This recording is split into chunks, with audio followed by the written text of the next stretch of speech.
তোমাদেরকে আজকে এমন একটা ঘটনা শোনাবো, যেটা শোনার পরে তোমরা তোমাদের চোখেই বোকা হয়ে যাবা।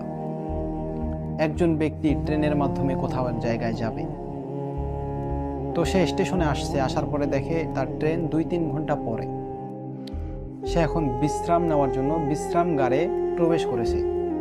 বিশ্রামগারে প্রবেশ করার পর দেখে যে বিশ্রামগার ময়লা হয়ে পড়ে আছে। সে বিশ্রামগারটাকে পরিষ্কার করছে।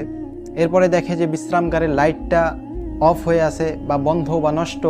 সে নিজের টাকা দিয়ে লাইট কিনে সেখানে বিশ্রামগারে লাগিয়ে দিয়েছে। এরপর দেখে যে ফ্যানটা নষ্ট, ফ্যানটা ঘোরে না।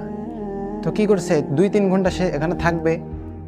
সে ওই 2-3 ঘন্টার জন্য ফ্যান কিনে লাগানোর জন্য সব কিছু রেডি করেছে। এমন তো অবস্থায় ট্রেনটা চলে আসছে। এখন সে কি করবে? সব কিছু সেখানে রেখে তার গন্তব্যস্থলে যাওয়ার জন্য ট্রেনে উঠে পড়েছে।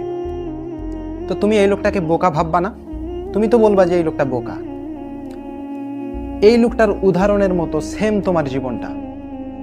এই যে দুনিয়ার মধ্যে তুমি এত কিছু করতেছো এই অল্প সময়ে, হঠাৎ একদিন তোমার সময় ফুরিয়ে যাবে। তাহলে তুমি কিসের জন্য এত কিছু করতেছো?